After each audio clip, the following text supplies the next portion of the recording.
mercados de abastecimiento de la ciudad, sucedió un hecho que está en boca de todos, un hecho que quizás no habíamos pensado que en nuestro país podía llevarse a cabo.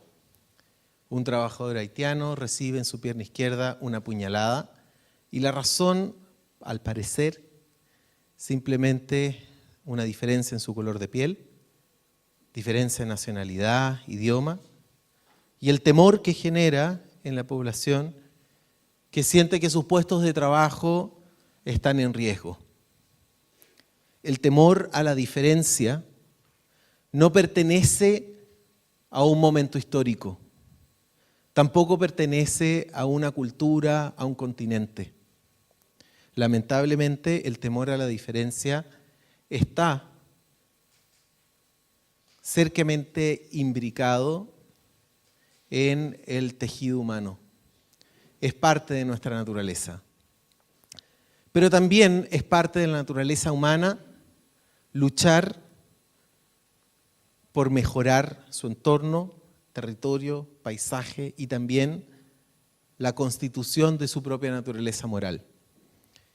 Por eso nosotros celebramos la iniciativa que tuvo el Instituto Goethe y el Instituto Francés de Cultura por crear un festival llamado Migrartes, donde fusiona la creación cultural, la reflexión crítica, el goce del público con estas obras, con un intento por concientizar al país sobre la diferencia, de alguna manera aminorar el miedo y acercarnos a una posición donde podamos enriquecernos de esa diferencia.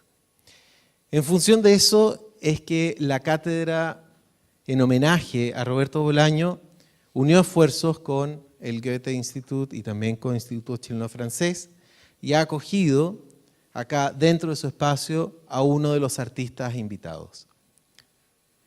Es justamente el escritor, el poeta performativo, visual, sonoro, Cristian Forte, que nos acompaña. Y también él es una persona situada en esa frontera desdibujada. Una persona que nació en Argentina, que los inicios de su carrera artística con el colectivo Etcétera estuvieron en Argentina, sus primeras publicaciones, intervenciones estuvieron en Argentina, y como muchos artistas, ahora en el siglo XXI, emprendió la ruta natural de migración. Hace 100 años esa ruta natural paraba en París. Después esa ruta natural llevaba a los artistas a Nueva York. Actualmente el centro bullante para muchas de las artes, el centro de congregación de distintas estéticas, de experimentación, está justamente en Berlín. Entonces ahí está Cristian Forte, en Berlín. Creo que desde el año 2009, si no me equivoco, él se radicó ahí. Él nació en Buenos Aires en el año 77, es artista visual, es poeta. Durante 8 años formó parte del grupo de arte y política en Argentina, Etcétera, que es un colectivo influenciado por el surrealismo. Su obra explora los matices transdisciplinarios de la literatura y de la poesía en específico. Entre el año 2010 y 2016 fue coordinador de un proyecto editorial, o de un proyecto no editorial, llamado Milena Berlín. En el año 2014, junto a Erika Zingano, recibe el primer premio por el proyecto Kilómetro Cero en el Festival Sound Out. Ha publicado una serie de libros, por ejemplo, el año 2010 en Alemania, el libro Abr, el libro Alfabeto Dactilar, el año 2014, por Lupi, en España, Golden Regel, Regla de Oro, en Hochrock Verlag, el 2017, en Alemania. También en el año 2009 hasta el 2013 formó parte de un proyecto musical, Leise Lento, con Katia von Helldorf. Y actualmente tiene un proyecto llamado Rudolf, que también está dentro de la música, pero la música noise, y lo hace con Ignaz B. Y viene a Chile y no solamente va a dictar esta conferencia, no solamente va a conversar ahora con nosotros y nos va a mostrar parte de su proyecto editorial, sino que también va a intervenir en distintos espacios. Mañana va a ser en el espacio Perro Negro, que queda en Ventura Lavalle 608, va a ser a las 16 horas, con el proyecto Cuico, que tiene vinculación con la editorial Chancacazo. Y el día lunes, para nosotros es un orgullo volver a tenerlo acá, esta vez en un horario de Bermud, en la tarde, a las 7 de la tarde, un piso más arriba en el auditorio, donde junto al poeta Kurt Folch van a hacer un recital. Para nosotros esto es muy importante, no solamente porque vamos a poder ver de primera mano el cruce transdisciplinario que van a montar estos dos poetas, sino que también van a ser antecedidos por poetas que están estudiando o que acaban de egresar aquí en la escuela. Maximiliano Díaz, Rocío Casas, Daniela Morano y también Ramón Oyarzún los van a telonear, como se merece cualquier estrella de rock. Entonces ahora quiero invitar a Cristian Fortes a que tome su lugar en la mesa y nos explique a qué ha venido hoy día.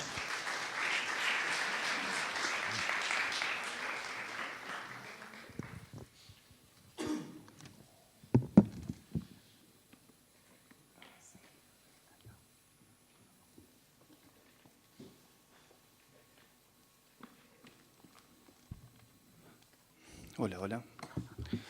Bueno, ante todo muy contento de tener tantos oyentes, tanto público. Gracias Rodrigo, gracias a la universidad por esta invitación, gracias al Instituto Goethe, a través del cual pudimos hacer posible esta visita, esta charla. Estoy muy contento de estar acá. Y bueno, voy a hacer una pequeña introducción de lo que voy a comentar hoy.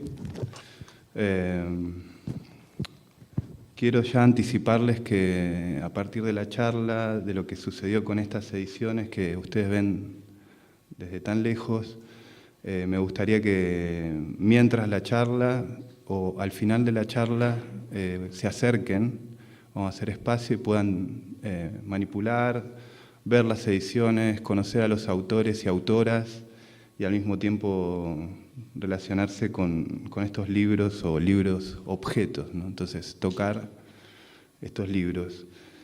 Estos libros son parte del trabajo que hizo la nueva editorial Milena Berlín, de la cual fui parte y coordiné el proyecto como tal, siempre en coordinación con la editorial Milena Cacerola de Argentina. La idea hoy es hablar un poco de este desarrollo, estas funciones, estos libros que fueron, como van a ir viendo, tuvieron distintos formatos y fueron variando según cada autor y autora. Luego voy a hacer una pequeña introducción de otro trabajo de poesía visual, más reciente y personal. Como tal cual, aquí abajo ven, estas manchitas son huellas digitales, dactilares, de otro proyecto que voy a comentar hacia el final.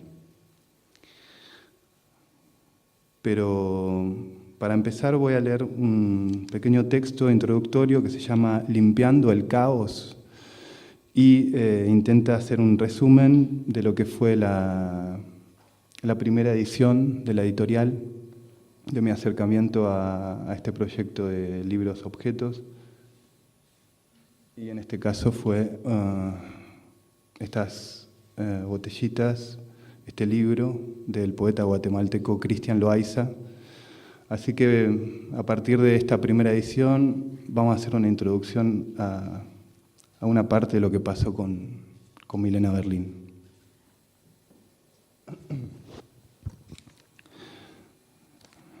Limpiando el caos. Voy a contar cómo se desarrolló la primera edición de lo que fue la no editorial Milena Berlín. Encuentro fundamental narrar este proceso porque la historia conserva el mismo espíritu con el que se publicaron las ediciones y se realizaron las acciones poéticas. Para hacerse una idea de cómo fue la primera edición, hay que tener en cuenta que entre 3 personas no contábamos con más de 50 euros para la inversión del libro. El lugar que inspiró la creación de este libro objeto fue el Parque Hasenheide en Berlín. El parque tiene una extensión de 5 hectáreas y su superficie es atravesada por senderos de variada longitud y curso, rodeados de árboles y principalmente arbustos de no más de 1 metro de alto. En Berlín este parque resulta ser un lugar de tránsito importante, pues conecta al barrio de Neukölln con el antiguo barrio reo de Kreuzberg. Durante el mes de febrero y marzo del 2011, junto con Christian Loaiza y Adria Chilcote, pasamos allí varias tardes recolectando botellas vacías de vodka y licor. Nos juntamos después del mediodía, aún recuerdo la tarea como un pequeño desafío. En esa temporada del año, a las 15 horas la luz va mermando y a las 16:30 uno se encuentra ya en principio de la noche. Suponíamos desde el primer momento y que en el Parque Hasenheide iba a ser el lugar indicado para encontrar lo que nosotros definíamos como yacimientos, es decir, reductos no muy definidos cerca de los bancos del parque en los cuales llegábamos a encontrar de hasta 10 o 12 envases de vidrio. Algunas botellas estaban a la vista y otras semienterradas. El resultado de esta recolección metódica que se prolongó durante semanas resultó ser un libro objeto. Recolectamos un total de 315 botellas, las cuales lavamos y luego reetiquetamos. Los textos fueron escritos por el poeta Christian Loaiza y la edición estuvo a cargo del cuidado de Adria Chilcote, una diseñadora de Oklahoma que conocí en un bar circunstancialmente a través de Christian. Desde la primera reunión, Christian tenía presente idear el poemario como libro objeto. El libro se llamó finalmente Alcohol. Cada página del libro se correspondía a una botella, y así cada una de las páginas fue envasada. Llegamos a hacer 7 ejemplares numerados. Este es el poema de la botella número 25. ¿Puedo dormir? ¿Puedo dormir? ¿Puedo dormir? El sueldo es insuficiente. ¿Puedo dormir? ¿Puedo dormir? ¿Puedo dormir? Su saldo es insuficiente. Recuerdo especialmente 2 sucesos de aquel periodo que me gustaría rescatar. El parque se caracteriza también porque en diversos sectores del mismo hay decenas y decenas de dealers vendiendo marihuana en puntos determinados. Por medio de un sistema de turnos, ellos pueden pasar día y noche a la espera de clientes. Recuerdo la tarde en que tuvimos que correr junto con Christian después de encontrar algunas botellas de licor entre unos arbustos al costado del sendero.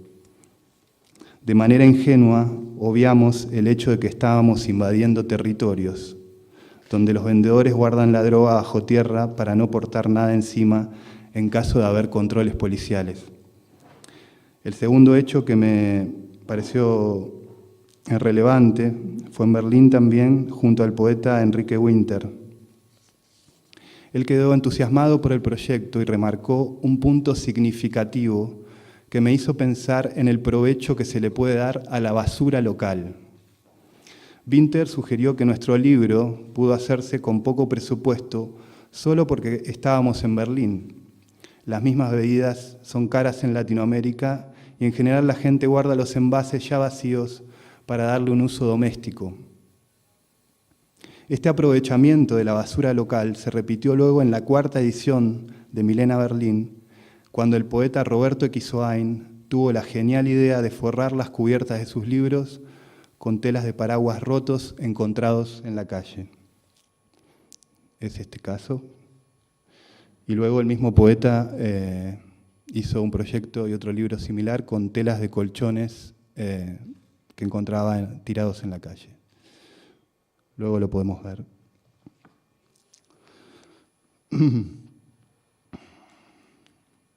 Durante la existencia de la nueva editorial Milena Berlín se intentó generar una plataforma artística en progreso. Esta nació en noviembre del 2010, después de haber hecho la primera ocupación de un stand junto a la nueva editorial Milena Cacerola en la Feria Internacional del Libro de Frankfurt. Milena Berlín desarrolló proyectos de expresión poética como libros objetos, fanzines, libros de artistas o performance. Uno de los objetivos de Milena Berlín era generar un intercambio creativo entre artistas y que los resultados de ese intercambio, que esos intercambios se concreticen a través de una obra-libro. Trabajamos con conceptos de producción que varían según cada autora y autor, aunque nos resultó de especial interés experimentar con técnicas artesanales y, según las características de cada proyecto, utilizar también materiales recuperados o reciclados. Milena Berlín pretendió crear también una plataforma de trabajo que sirviera como puente para conectarse con grupos y sujetos interesados en la creación de redes. Otros propósitos de circulación se concretizaron a través de la circulación de exposiciones, lecturas, conciertos y especialmente talleres de autoedición. Al tercer año del proyecto comencé a dictar talleres de libro en formato alternativo.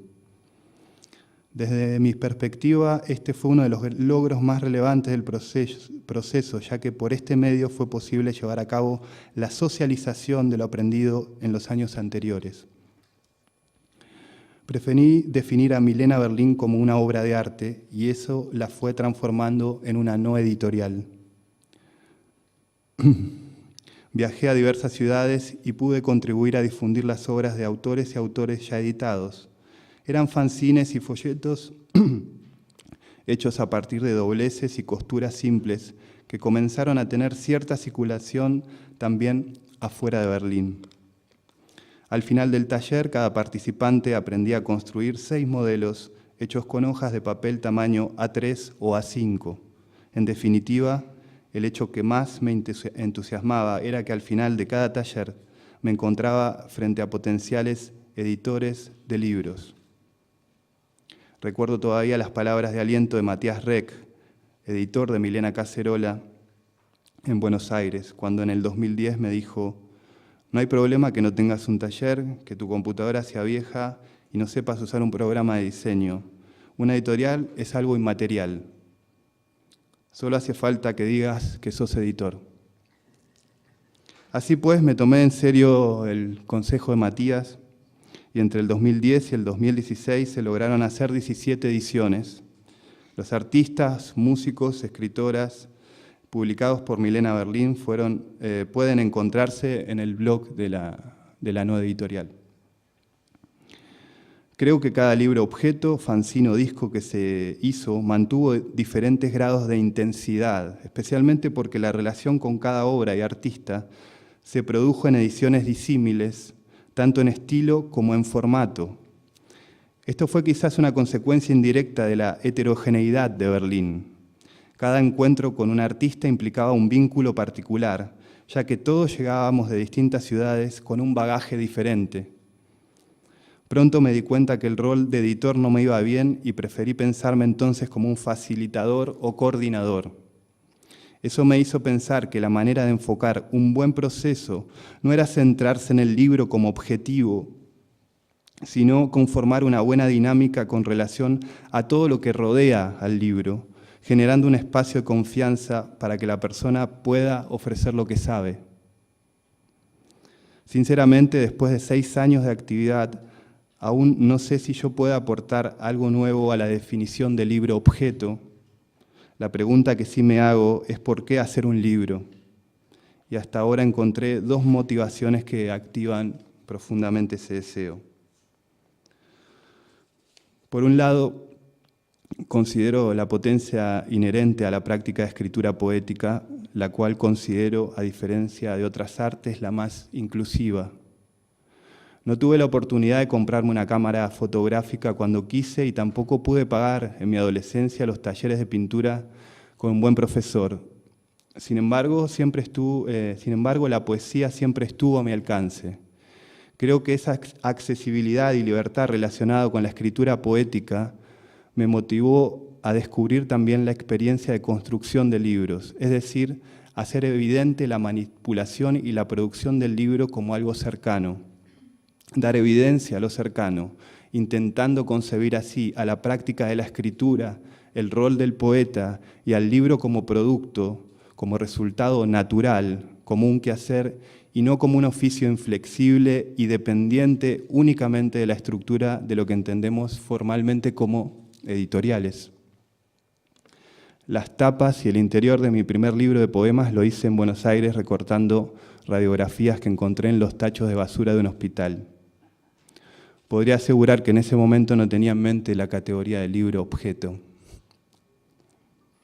El uso de materiales reciclados lo conocí más bien por la tradición de la cultura punk rock, la cual entiende que lo que quieras decir se puede hacer y puede ser retransmitido por el soporte que se te ocurra y con las cosas que tengas a la mano. En mi segundo libro se produjo bajo condiciones muy diferentes. Fue hecho de manera colectiva por el grupo Etcétera a principios del año 2000 en Buenos Aires. Esta vez encuadernamos el libro con tornillos y tuercas, incluimos dentro anzuelos de pesca y también globos de látex para que las lectoras pudieran hacer bombas de pintura. En este caso, la fuerza del trabajo en grupo aportó nuevas ideas y generó de manera informal un compromiso con el libro, un compromiso especial que posibilitó un mayor alcance y difusión de ese trabajo. Encuentro ahí la potencia del trabajo colectivo. Estoy convencido que el libro es un cuerpo capaz de contener afecto. Creo que la perceptibilidad del libro a los aromas, a las manchas, a los múltiples lenguajes, lo transforman en un organismo vivo, mutable y en tanto vigoroso.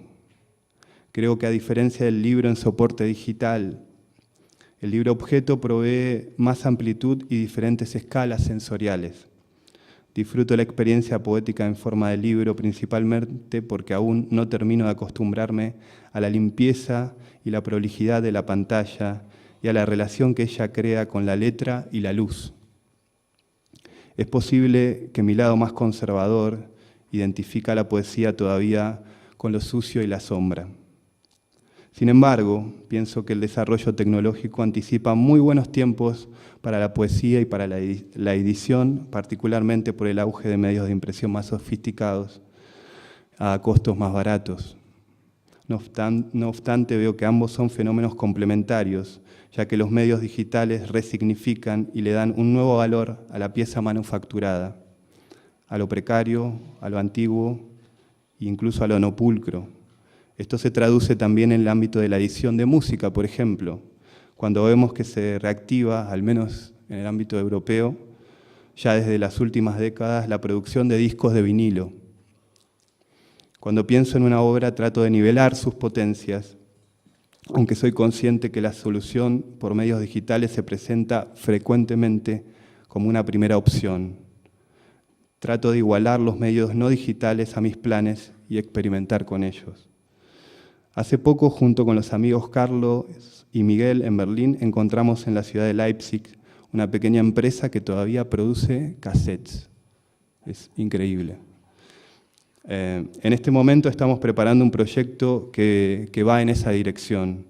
El próximo paso es encontrar un equipo de audio de doble casetera para empezar a grabar. Las grabaciones serán publicadas y circuladas por la web, pero claro, asegurándonos que el audio mantenga la cálida y agradable textura del sonido analógico.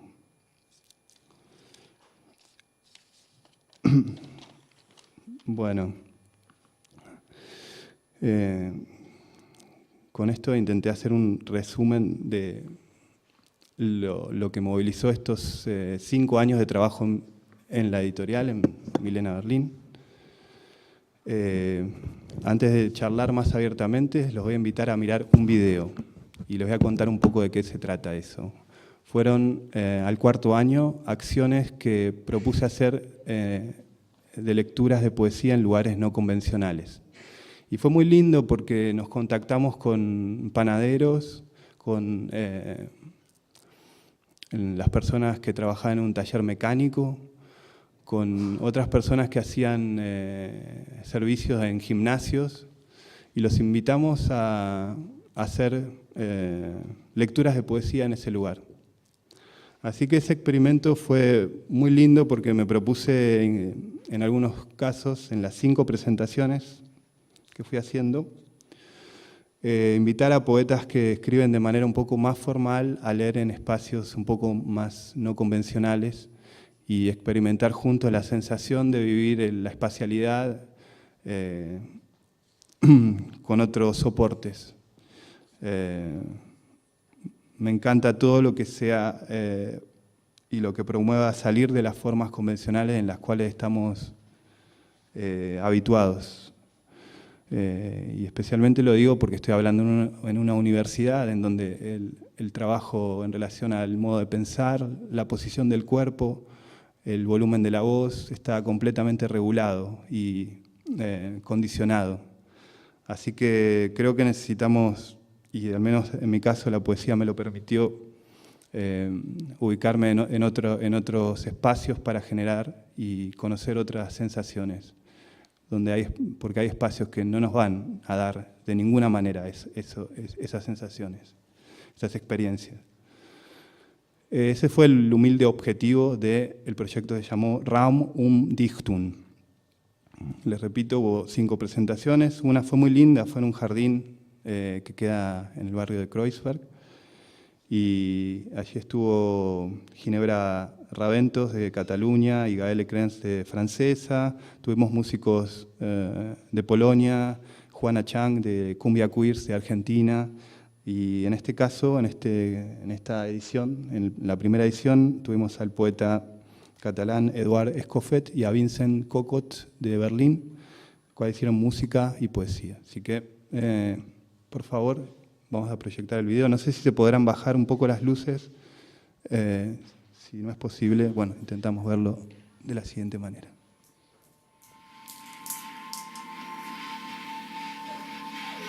La presentación de hoy es la primera de 5 presentaciones. Die Präsentation heute ist die erste von 5.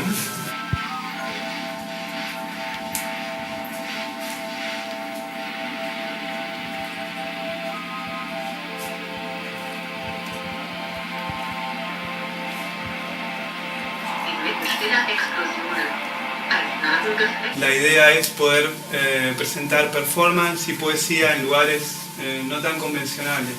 Die Idee ist, Poesie und Performance zu präsentieren in Räumen, wo normalerweise so etwas nicht stattfindet.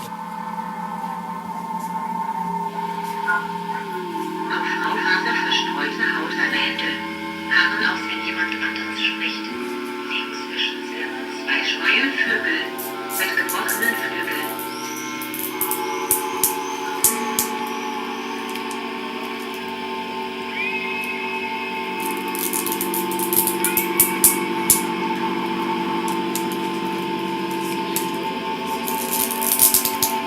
Milena Berlin es una editorial independiente o no editorial. Milena Berlin ist ein unabhängiger Verlag oder auch ein Nicht-Verlag. Nosotros hacemos libros y acostumbramos a no vender ninguno de los libros. Wir machen Bücher, aber wir sind es gewöhnt, keine Bücher zu verkaufen.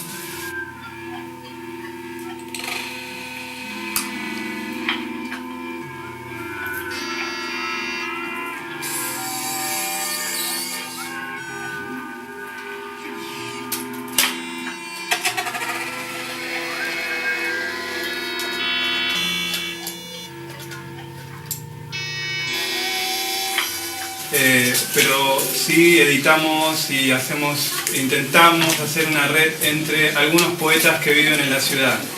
Aber wir versuchen ein Netzwerk zu schaffen zwischen Dichtern, die hier in Berlin leben.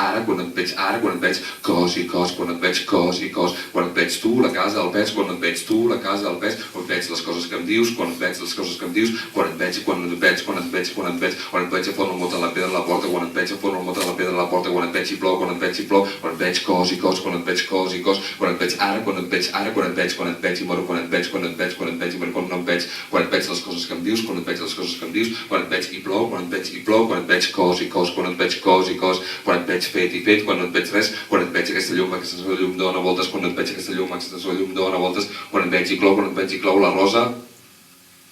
You can hear me. This voice is in you. This voice is in the loudspeaker. This voice has nothing to do with the loudspeaker. This voice is where the loudspeaker is. This voice is where you are. This voice is reaching your ears. Do not cross this empty text. Do not enter this empty page. Do not access my voice. Darlo, complicarlo, documentarlo, sempre darlo, documentarlo, cantarlo, pronunciarlo, darlo, conservarlo, darlo, presentarlo, presentarlo, socafarlo, pagarlo, disasonarlo, conexionarlo, darlo, secarlo, sonomarlo, prepararlo, saquearlo, darlo, darlo, darlo, darlo, abdicarlo, contarlo, abdicarlo, temporarlo, darlo, dictarlo, tutarlo, dictarlo, tutarlo, darlo, darlo.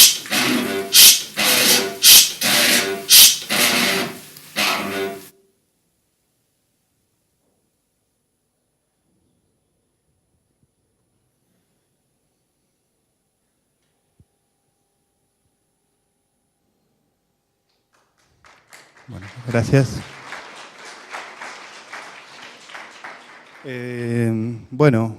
Básicamente un factor muy importante para poder trabajar y lograr todo esto es divertirse, pasarla bien. Es lo que intenté hacer durante 5 años y no sé si lo logré todavía. Voy a seguir probándolo.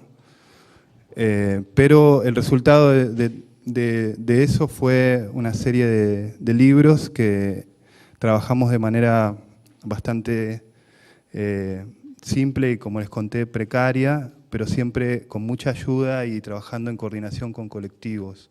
Este es, por ejemplo, la edición de un disco y, como ven, utilizamos solamente una hoja en tamaño A3.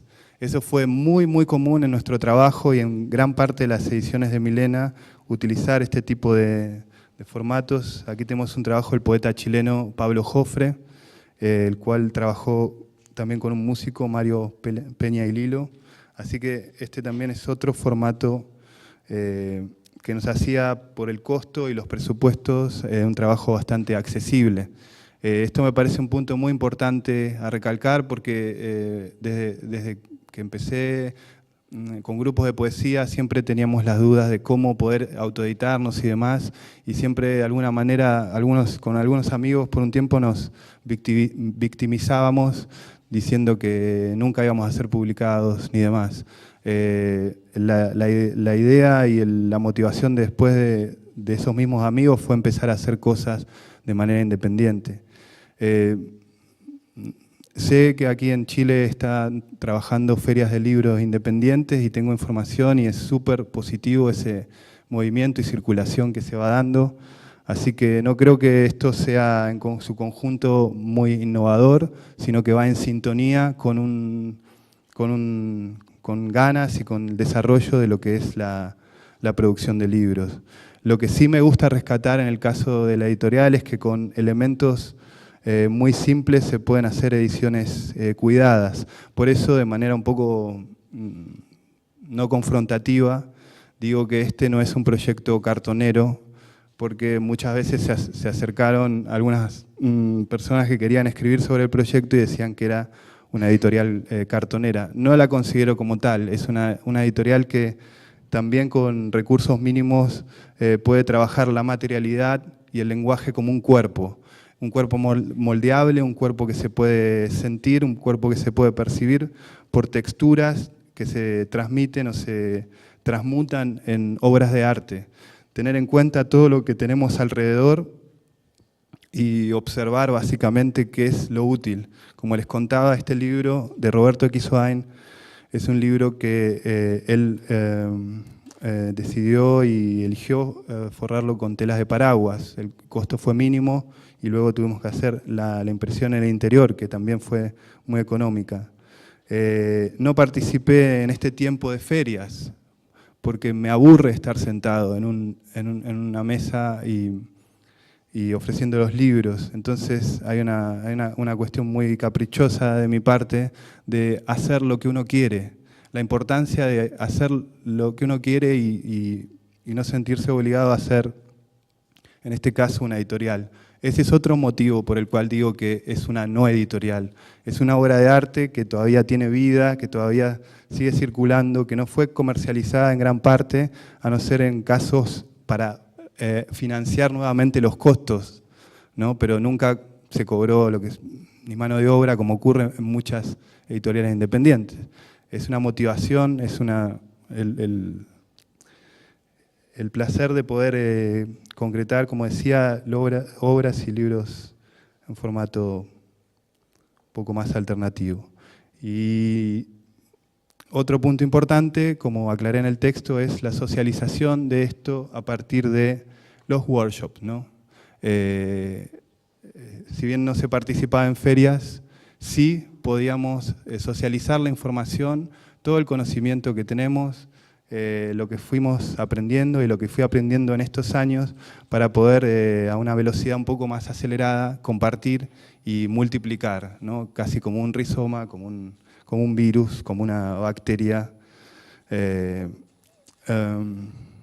dar las distintas técnicas que fuimos aprendiendo y que fui perfeccionando en el tiempo y socializarlas. Me gusta mostrar este modelo, es una lástima que tengamos, repito, tanta distancia, pero luego los voy a invitar, por favor, los que estén interesados, a tocar y leer y conocer los libros. Este fue un modelo que me gusta mucho, se los voy a mostrar.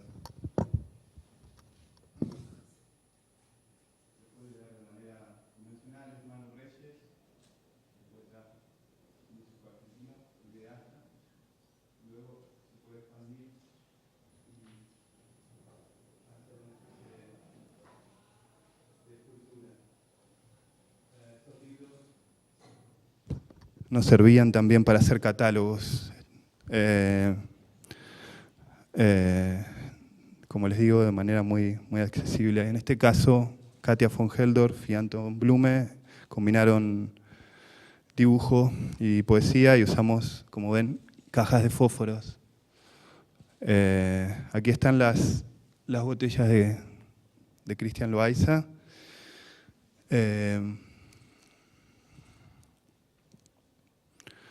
Bueno,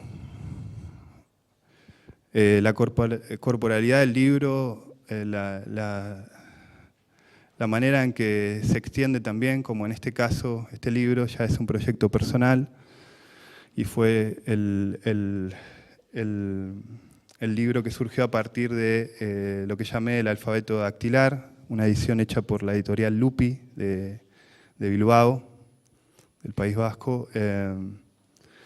Aquí trabajé un ordenamiento en un trabajo de poesía visual en el cual, a partir de huellas dactilares, cada huella dactilar de cada mano se corresponde a 3 posiciones y cada posición está coordinada con una letra del alfabeto. De esta manera, cada posición me permitió empezar a escribir textos. Este proyecto lo desarrollé en el año 2014, se concretizó en este libro, hecho en serigrafía, y como parte de esas ganas de seguir socializando ciertos trabajos, en un festival en Alemania, en la ciudad de Hausach, en el sur de Alemania, propuse a la gente del pueblo escribir entre todos un texto con nuestras propias huellas dactilares. En ese caso se dio el hecho de que participaron niños,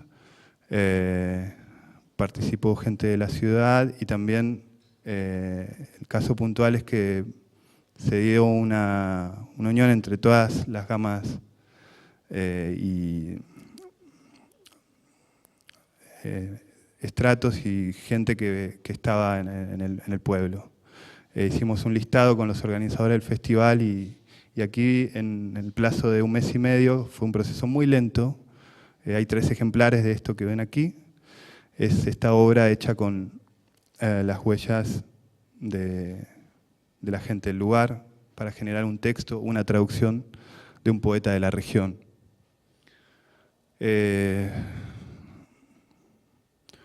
No sé si desde ahora podemos empezar a compartir alguna pregunta, duda.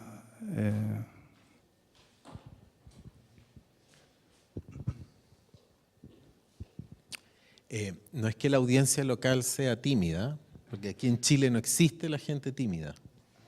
Solamente existe un respeto, una discreción interior, que hay que invitarlos a ceder. Así que no te lleves una impresión Yo diferente. tengo que anticipar que soy muy tímido, así que estoy en la misma posición. No, pero eso tú lo haces para contradecir tu origen genético, digamos, del país. Solo por estar en contra del estereotipo argentino. Sí. Muy bien, sí.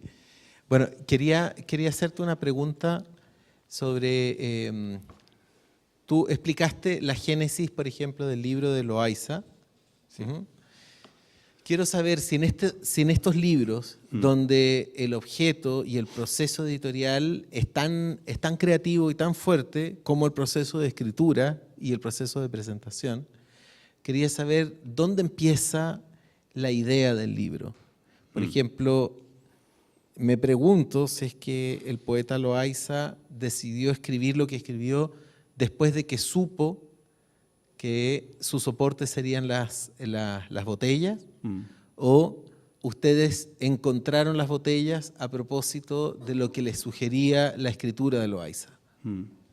No, en este caso particular, él tenía una serie de textos breves que iban a combinar muy bien en el formato objeto de botella. Él ya estaba trabajando, recuerdo en ese momento, sobre la temática de alcohol, así que lo que pasó es que hizo una recombinación de textos cortos que podían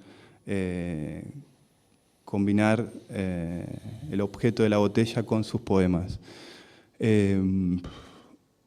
Es muy interesante la pregunta porque no recuerdo exactamente en qué momentos nos surgió la idea de utilizar las botellas. Y eso es algo muy representativo porque todo y cada una de las ediciones era un trato bien particular con los artistas, ¿no? El diálogo es muy importante y a partir de eso llegábamos a distintos formatos. No teníamos una línea como editorial, ¿no?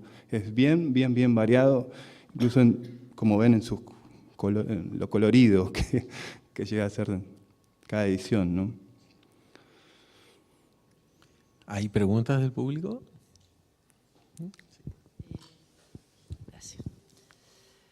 Bueno, muy fascinante, me parece a mí todo el proceso que tú has descrito de la gestación, de la creación colectiva. Lo que más me intriga, claro, es la participación de un pueblo entero, de un grupo social, que es el que se va además con me parece un resultado estético extraordinario. Y luego también has enfatizado cómo se sociabiliza eso. Pero yo no sé si ustedes hacen algún seguimiento en la recepción. O sea, ¿existe un lector posterior o todo esto es parte como de esta comunidad creativa, de este grupo? ¿Qué pasa después con la vida de un libro? Que tú dijiste una frase maravillosa, que la anoté, pero ahora no lo puedo mirar en mi teléfono para recordarla literalmente, pero que el libro es un cuerpo que genera afecto, ¿no?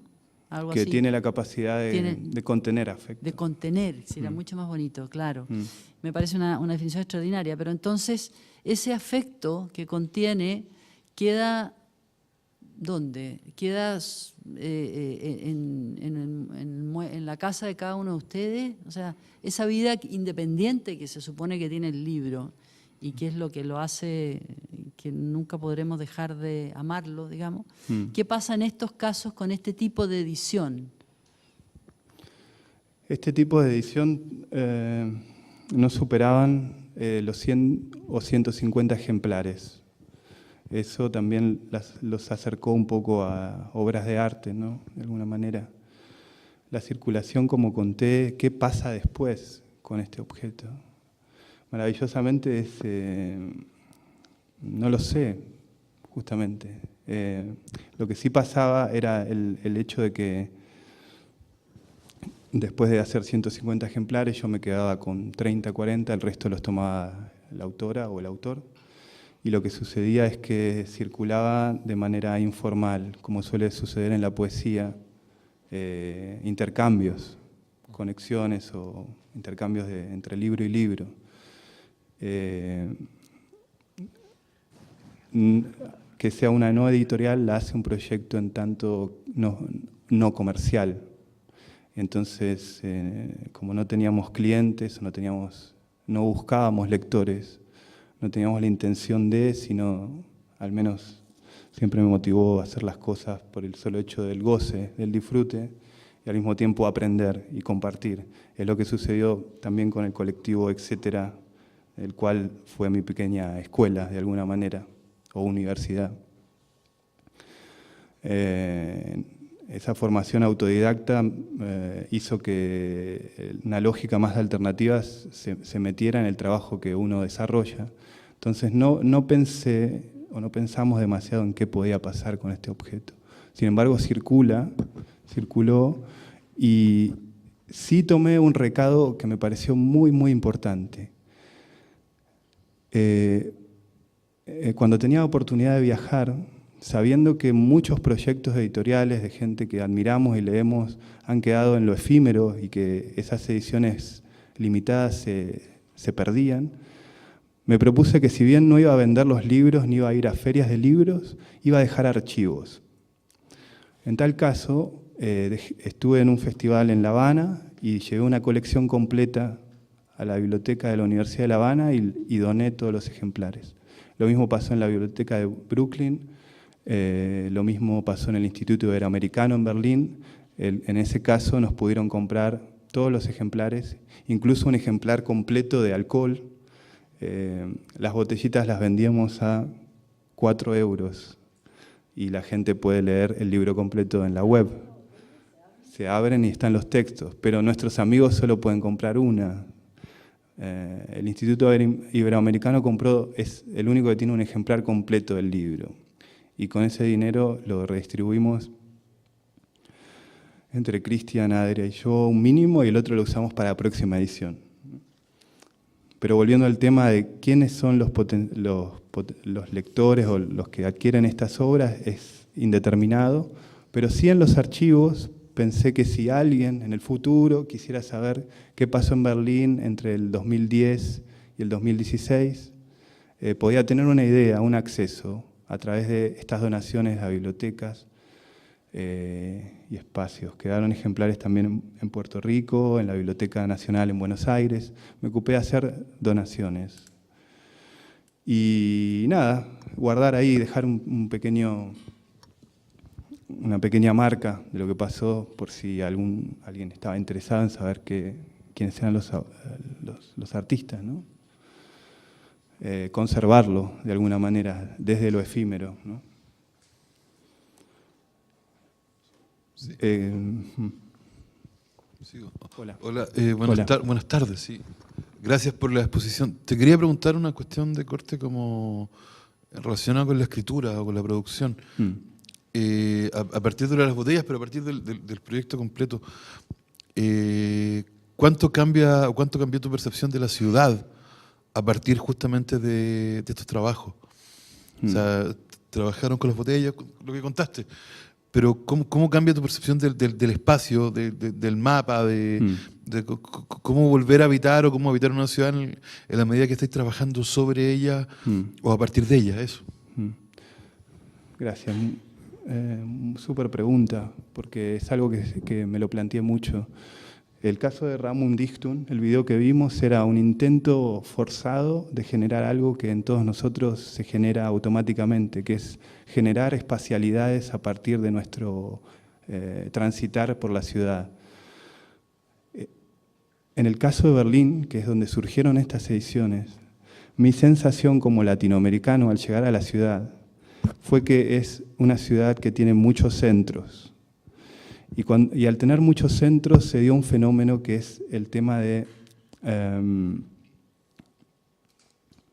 que yo sentía que podía armar la ciudad que más me gusta, frecuentando los espacios que me agradaban, donde sentía que había amigos o que me gustaban, etc. Entonces, el hecho del descubrimiento, de la sorpresa, de lo inusitado, me motivaba a transitar el espacio fuera de la noción convencional, de lo estático. Berlín se puede construir también, desde mi punto de vista, porque hay condiciones de cierta, entre comillas, seguridad, más allá de que hay mucha inseguridad en otros aspectos como sociedad, en Alemania como sociedad, pero el hecho del tránsito en el espacio público es muy diferente al de nuestras ciudades. Y eso me llamó mucho la atención. Por ejemplo, las ciudades son mucho más silenciosas, eso modifica todo el aspecto sensorial, y al mismo tiempo, como digo, son un poco más, entre comillas, seguras. Uno puede caminar, he cruzado muchos parques oscuros en la noche y no es tan peligroso como en Buenos Aires, por ejemplo. Solo en Buenos Aires, nada, aunque no pase nada, el hecho es que uno siempre tiene el cuidado de que puede pasar algo. Ese no cuidado de que pueda pasar algo peligroso hace que uno pueda ir pensando o imaginando cosas en el trayecto en una noche, ¿entiendes?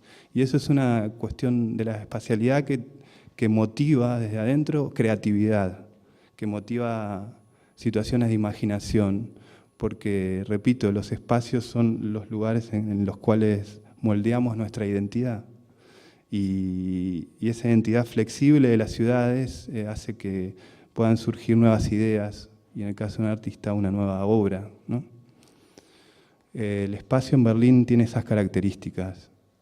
Desde mi punto de vista, lo que más rescato es el silencio y la posibilidad de transitar, ¿no? de divagar de alguna manera. Que lo veo positivo, obviamente.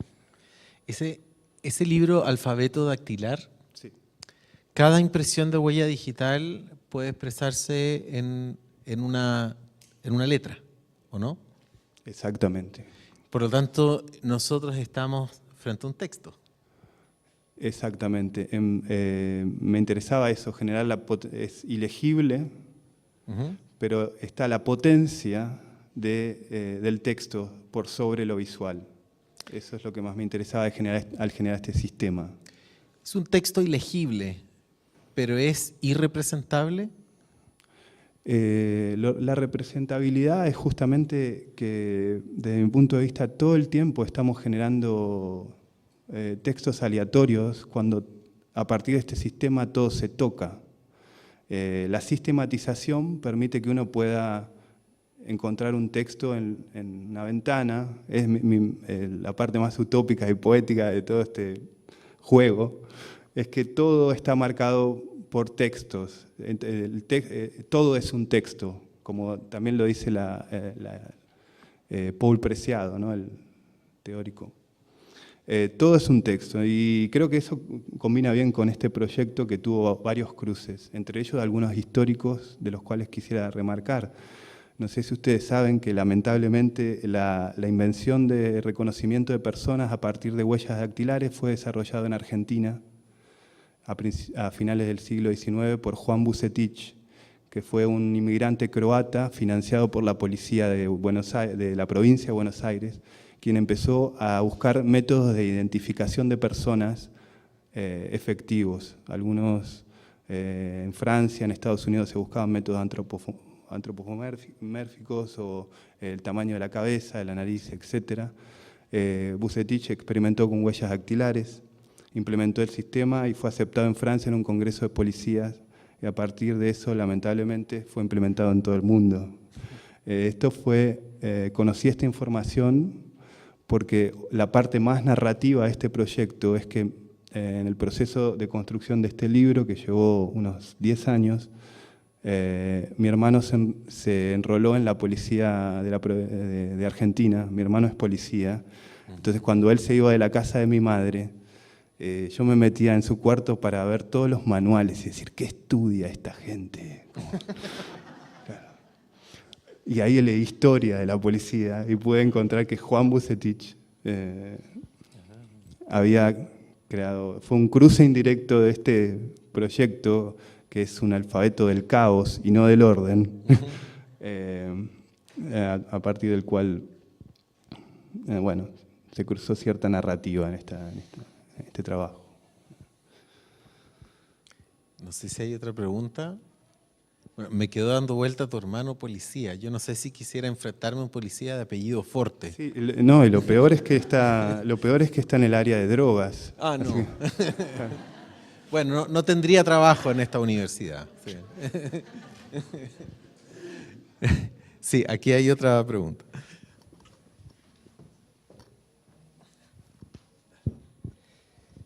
Que a mí me intrigó mucho eso del libro, que el libro pueda retener afecto, pero me intrigó más por como el cuerpo del libro y más de lo que retiene, lo que expresa, porque a mí el cuerpo, la idea de cuerpo me transmite la sensación de un escenario, de una experiencia, de un momento, y que el cuerpo en sí encierra todo eso con toda la afectividad, toda la emocionalidad que involucra. Pero ¿qué función expresiva cumple este cuerpo en sí? Eso es lo que ¿El cuerpo del libro de los o libros. el trabajo del alfabeto dactilar? No, los cuerpos de los libros en general. En general. Sí. El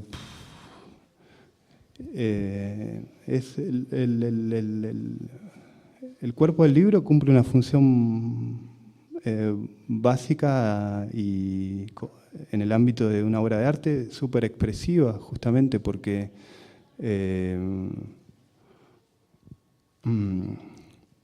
entender al libro como un cuerpo es entenderlo como una escultura, y la capacidad de poder moldear lo que uno quiere decir es justamente una posición frente a la alternativa del libro estándar, ¿no? El libro como tal. Supongo que eso debe haber sido revolucionario y debe haber surgido una pregunta parecida a la tuya cuando el libro empezó a ser cortado, y cuando en realidad era extensible, ¿no? Como en el caso del Leporello. Hubo un cambio histórico en un momento en el que el libro pasó a tener otro cuerpo, otra fisonomía. Y nada, trabajarlo de otra manera es simplemente reivindicar una estrategia creativa, liberadora, de hacer las cosas como a uno le gustan y tenerlo siempre presente o experimentarlo en esta editorial, ¿no? Hola, mi nombre es Felipe, gracias por la ponencia. ¿Dónde está Felipe? Aquí. Ah, hola. ¿Qué tal? Hola. Me llamó mucho la atención el abecedario dactilar porque nos haces ver más allá de lo convencional, o sea, más allá de la poesía convencional, que básicamente es lápiz, un pedazo de papel y palabras. Me llamó mucho la atención y me gustaría preguntarte qué te inspiró o cuál fue tu base inspiracional para crear este relato, porque si no recuerdo mal, nombraste que personas, niños, estaban relatando un poema de alguien, de un ciudadano alemán. Sí. Así que eso es mi pregunta, o sea, ¿qué te inspiró a tomar 10 años de tu vida a plasmar este cuento en un solo libro, digamos así? Bien, bueno, la motivación principal fue en primer lugar la edición del alfabeto por la editorial Lupi. La segunda motivación a socializar este alfabeto poético fue la propuesta de José Oliver, es coordinador del festival Leselens en Hausach, en el sur de Alemania, y al ver este trabajo, esta primera edición, me propuso participar del festival. Y me dijo que la temática del festival iba a ser cuerpo y poesía. Entonces, en ese caso, la obra combinaba muy bien. La motivación de la socialización de este alfabeto es que no puede, hay varias, voy a comentar las dos más importantes. Es que para la creación de un alfabeto, obviamente es muy arrogante decir que un ser humano puede generar un alfabeto, ¿no? Es un hecho social y demás. Esto es simplemente una pequeña obra, pero la necesidad de que haya dos o más interlocutores para que se pueda generar un diálogo y un habla es necesario para... sentía que era necesario que servía para que este trabajo tenga otra vida, otro significado y siga desarrollándose, como las historias que conté en relación a Vucetich, en relación a lo que pasó.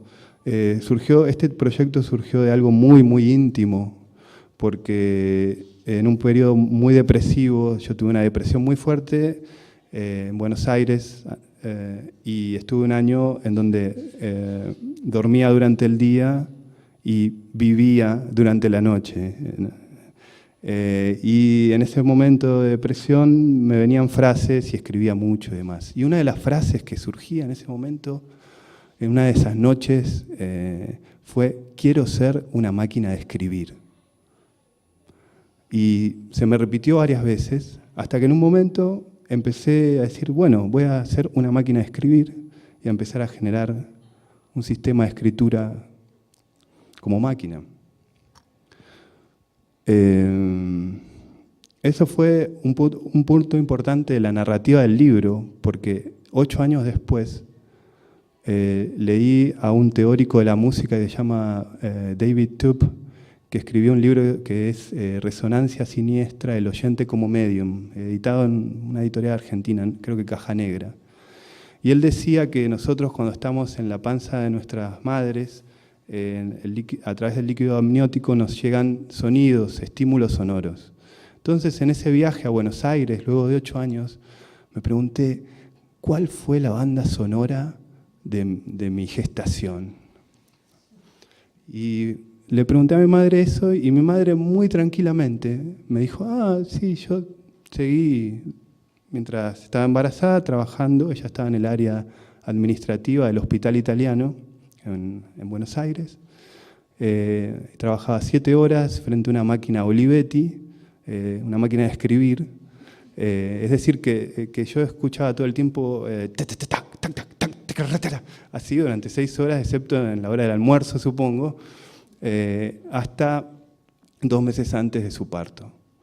Me pareció otro hecho bastante significativo, y lo puse en la introducción del libro, porque en ese momento en donde yo estaba más frágil, más desprotegido como adulto, me volví a preguntar si podía ser una máquina de escribir, o si que quería ser una máquina de escribir, ¿no? Entonces, muy indirectamente y desde una mirada muy psicoanalítica argentina, puedo decir que ese fue un juego que, por más que parezca trivial, me motiva y me estimula como hecho en esta obra, ¿no? Desde lo íntimo hasta la socialización, ¿no? Desde el nacimiento de este sistema de huellas hasta la propuesta dentro del festival a convocar a 50 personas y participar de este texto colectivo, ¿no? Sí. Hola, tengo 2 preguntas. Una tiene que ver como el contexto cultural, como pensándote como poeta, artista, sudamericano, argentino, ¿cierto? Con toda la idiosincrasia que eso significa, en convertirte en un inmigrante en Berlín y haciendo tu trabajo allá. ¿Cómo ha sido esa experiencia? Y la segunda pregunta tiene que ver con algo que dijiste, que ¿por qué hacer lo que uno quiere es un capricho? ¿Por qué hacer? ¿Lo que uno quiere te parece que es un capricho? Bien, muy buena pregunta. En Berlín, bueno, hablas de la motivación o lo que mi desarrollo en Berlín. Más que la motivación es qué se siente, porque ¿Qué se claro, siente? como el contexto sudamericano y en la escena artística me imagino que es bastante distinta a lo que pasa en Berlín, y también en el contexto social, ¿cómo ha sido ese cambio? Claro. Fue a nivel de obra bastante particular porque el primer desafío es el idioma, ¿no? Yo aprendí alemán como adulto, entonces es un proceso que puede ser bastante intenso. Esa intensidad me llevó a utilizar todos los recursos que tengo, incluso la visualidad. En ese sentido, creo que se estimuló mi interés por la poesía visual estando en Berlín, ¿no? Y esto es un poco también un mínimo testimonio. Entonces, estar como migrante en Berlín implicó una reposición en el espacio y al mismo tiempo una adquisición de nuevas formas de pensar. En un lugar donde prácticamente siempre digo, Berlín es una muy buena ciudad para aprender, ¿no? Ahí llega mucha gente de muchos lugares, se queda 3 meses, se va. Entonces creo que todo mi proceso en el cual yo sentía que había llegado a cierto estadio de aprendizaje antes de viajar, se volvió a reactivar cuando llegué a una nueva ciudad, ¿no? Es la ventaja que siento cuando a veces nos vamos o nos escapamos. Es bueno escaparse, desde mi punto de vista. O sea, incito a escaparse de las cosas, incluso a cambiar de ciudades, ¿no? Eso, al menos como artista, me ayudó mucho y me sigue motivando, ¿no? Porque conocí gente que habla otros idiomas, perfeccioné ciertas técnicas, participé en algunos talleres. O sea, fue verdaderamente estos 8 años un lugar de aprendizaje y formación, básicamente. La escena latinoamericana es activa pero dispersa, no existe un gueto, por ejemplo. Así que hay una escena latinoamericana, pero siempre circula, ¿no? Y nada, uno va recopilando historias, experiencias, eso motiva. ¿Perdón? El capricho. Sí, utilicé la palabra capricho porque tengo una canción que se llama La Caprichería, pero también se puede decir, no sé, hacer lo que uno le da la gana, ¿no? Tratar de hacer lo que uno siente en algunos momentos de nuestras búsquedas o cumplir algún tipo de deseos y responder al deseo más que a las normas con las cuales tenemos que convivir, ¿no? No es otra. Esa es la fuerza del capricho, ¿no? La importancia. Bueno, quizás ya sea hora para invitar a la gente a acercarse a la mesa, sí, y examinar los libros. Pero antes de pararnos, para activarnos, quería invitarlos a darle un aplauso a Cristian. Gracias.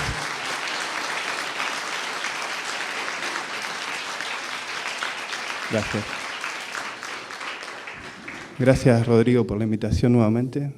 Y bueno, es que esto no ha terminado, Cristian, porque el lunes tenemos una lectura que estará a cargo de Cristian, y también va a estar Kurt Folch, y van a haber 4 poetas también de esta misma escuela. Es el lunes a las 7 de la tarde, aquí mismo en el auditorio, así que no se la pierdan, porque ahí sí, en este minuto, o sea, en esa ocasión vamos a poder conocer no solamente más de un autor, sino que también vamos a entender qué es lo que pasa con estas propuestas editoriales cuando las habita el cuerpo y se despliegan en el espacio. Así que, por favor, acérquense, no sean tímidos. Sí, por favor, voy a aprovechen correr esta instancia. este libro y lo voy a poner aquí para que Sí. se puedan acercar a la mesa. Yo te ayudo.